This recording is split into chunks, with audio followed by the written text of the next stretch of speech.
आज मंत्रिपरिषद में 8 विषयों पर विमर्श हुआ और निर्णय लिया गया। सर्वप्रथम सबसे महत्वपूर्ण जो विषय है, जो राज्य सरकार के कर्मियों का प्रमोशन से संबंधित है, उस पर निर्णय हुआ है। आज मैं उसके बारे में सभी को जानकारी देना चाहूँगा। राज्य सरकार अभी तक जो व्यवस्था थी, माननीय सर्वोच्च न्यायालय में जो मुकदमा चल रहा था और स्टे लगा हुआ था, उसके कारण से राज्य सरकार सभी जो कर्मचारी और पदाधिकारियों को कार्यकारी व्यवस्था के रूप में अपने ही वेतनमान में प्रभार देती थी।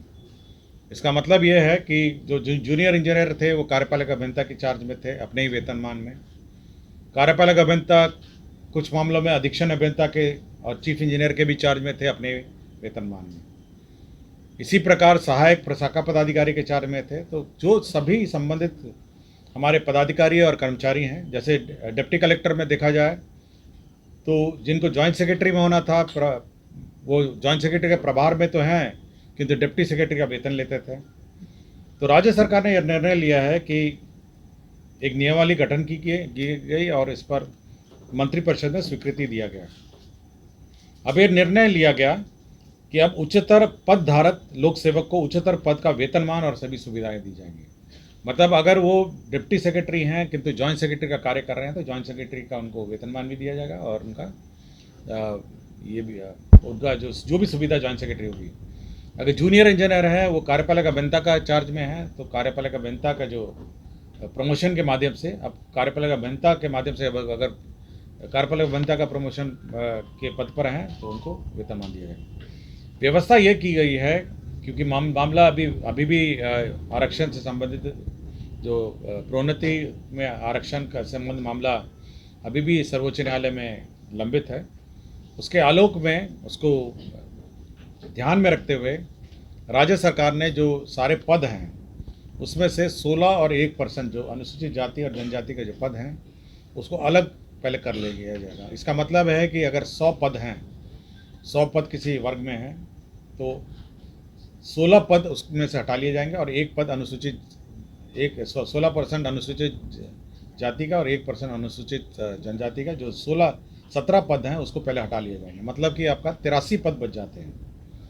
अब इस 83 पद में जो सामान्य रूप से जो प्रमोशन होता है वो कार्य किया जाएगा और उसके पश्चात यह देखा जाएगा कि हर वर्ग में, हर लेवल पे, जेई में, एई में या जॉइंट सेक्रेटरी में, डिप्टी सेक्रेटरी में या सहायक में, प्रशाखा पदाधिकारी और अन्य सभी वर्गों में यह देखा जाएगा कि जो अनुसूचित जाति और जनजातियों का जो रिप्रेजेंटेशन है वो उचित है या नहीं, उपयुक्त है या नहीं है।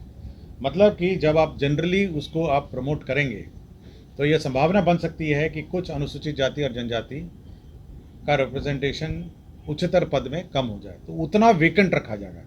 मतलब कि 83 जो पद हैं, 83 पद में से जब आप प्रमोट करेंगे तो उसका 16% आपका अनुसूचित जाति का रिप्रेजेंटेशन होना चाहिए और 1% अनुसूचित जाति का होना चाहिए।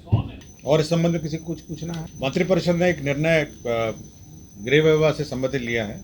वामपंथी उग्रवाद प्रभावित राज्यों में केंद्र प्रायोजित विशेष आधारभूत संरचना योजना के अंतर्गत 2022-26 से तक का 37 करोड़ 83 लाख का योजना स्वीकृत किया है। 37 करोड़ 83 लाख का, ये 22 से 26 का है। ये इंफ्रास्ट्रक्चर का, उग्रवादी क्षेत्रों में इंफ्रास्ट्रक्चर का योजना है। बिहार पंचायत सेवा नियमावली 2010 में संशोधन किया गया है और इनकी जो सेवा नियमावली में अब 4 स्तर के होंगे। मूल कोटि होगा प्रखंड पंचायती राज पदाधिकारी का। प्रथम प्रोन्नति स्तर होगा व्याख्याता, मुखिया, सरपंच प्रशिक्षण संस्था और जिला पंचायती राज प्रशिक्षण संस्था। प्रशिक्षण संस्था के जो व्याख्याता और जो प्रशिक्षण संस्था के ये होंगे, इंचार्ज होंगे, वो प्रथम प्रोन्नति का होगा। द्वितीय प्रोन्नति स्तर होगा अपर जिला पंचायती राज पदाधिकारी और अपर मुख्य कार्यपालक पदाधिकारी जिला परिषद। और तृतीय प्रोन्नति स्तर होगा जिला पंचायती राज पदाधिकारी सह प्राचार्य, सहायक निदेशक, मुखिया सरपंच प्रशिक्षण संस्था, जिला पंचायती राज प्रशिक्षण संस्था, राज्य स्तरीय प्रशिक्षण एवं शोध संस्था। तो 4 स्तर का है, 4 स्तर का पुनर्गठन किया गया है। तीसरा है जो राष्ट्रीय सुरक्षा के दृष्टिकोण से जो प्रोक्योरमेंट की व्यवस्था है GFR 2017 के नियम 144(11) में संशोधन किया है। प्रोक्योरमेंट मतलब जो टेंडर वेंडर में कौन भाग लेंगे और कौन नहीं भाग लेंगे, इसमें केवल राष्ट्रीय सुरक्षा के दृष्टिकोण से ऐसी संस्थाएं डिबार्ड रहेंगी जो मतलब देश के राष्ट्रीय सुरक्षा से संवेदनशील जो देश हैं उनसे तालमेल रखती हो, उनके साथ साठगांठ करती हो, वैसे कंपनियों का टेंडर में भाग लेना वर्जित रहेगा।